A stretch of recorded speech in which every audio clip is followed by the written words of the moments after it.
Okay, so what we're going to do now is we are now going to find the best take of shot 5. So I'm going to click down here with all my clips. I'm going to go Shift apostrophe. So it's it's on the button is on the top left next to the number 1. Right there, Shift apostrophe. If you go Shift apostrophe, it puts the whatever window you're in up to maximum, and that way you can see all of your clips. You can even adjust the size of the clips too if you want to. You can do this. Okay, and here I can easily see that I have, here's one shot 5 take 1. Oh look, another shot 5 take 1. Great. Shot 5 take 2 and shot 5 take 3. Great. Now, I like to work backwards, quite honestly, when it comes to editing, and the reason why is because we do tend to make our last shot kind of the best we've been rehearsing. So I'm going to double click on this. I'm going to grab the playhead and put it right at the end of the slate, because I just want to see this. All right, it's in focus. Good. Action. This is an extreme long shot. Ooh, I like that one. I think that's going to be pretty good. I am going to take a look at the other two, though. All right, so that's a good one there. We'll take a look at this guy. Put it ahead. Action. This is an extreme long shot. That was pretty good, except there was a little bit of talking right at the end. Right at the end. So I like the action, though. That was kind of neat. The actor's action, that is. And here we go. Action. This is an extreme long shot. Too quiet. All right. Let's try the very first one. May as well.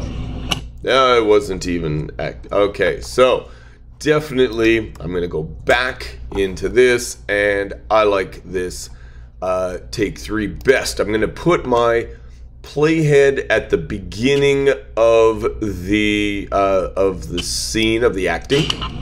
Action. This is. Yeah. Okay. I paused it by hitting. I'm using the space bar mostly.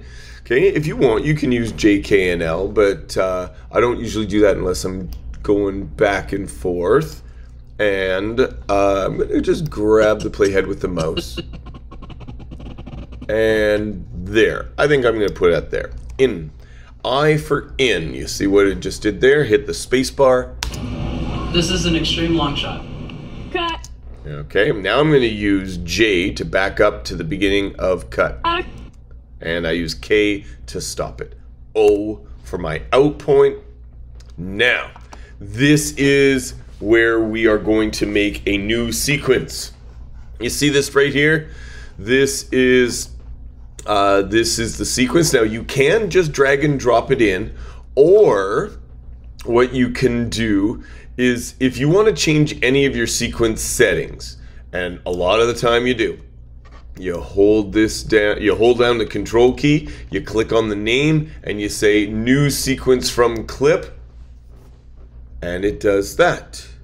And it's kept all of the sequence information on here. So if you go into the preferences for this guy, for this particular sequence, you can go in there, reveal sequence in project. I think there it is right there. If I click on it, I can look at all of my settings and everything like that.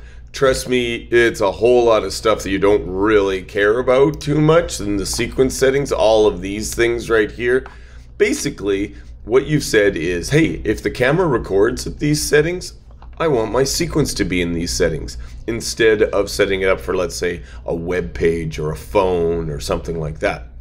Okay, now, it is small in my timeline, and I'm going to grab this little circle down here on the bottom.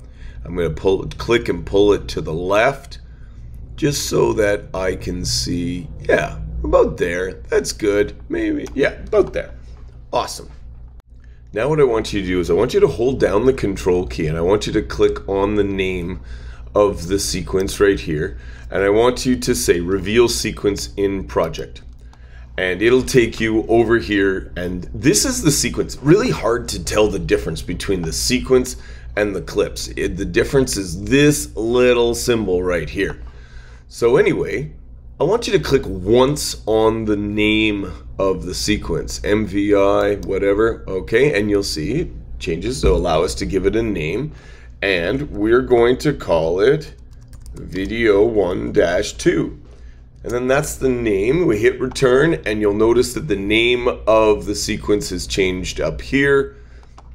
And on top of that, if I'm going to click over here and go shift apostrophe, it's a little easier to see which one is the sequence and which ones are the clips. Right? I really wish that Premiere Pro had this as like a different color or something like that. Okay, if I double click on the sequence, it takes me automatically right on back here. Actually, if you double click on any clips, it puts them up here too. And there it is. That's how to make a new sequence using your first shot.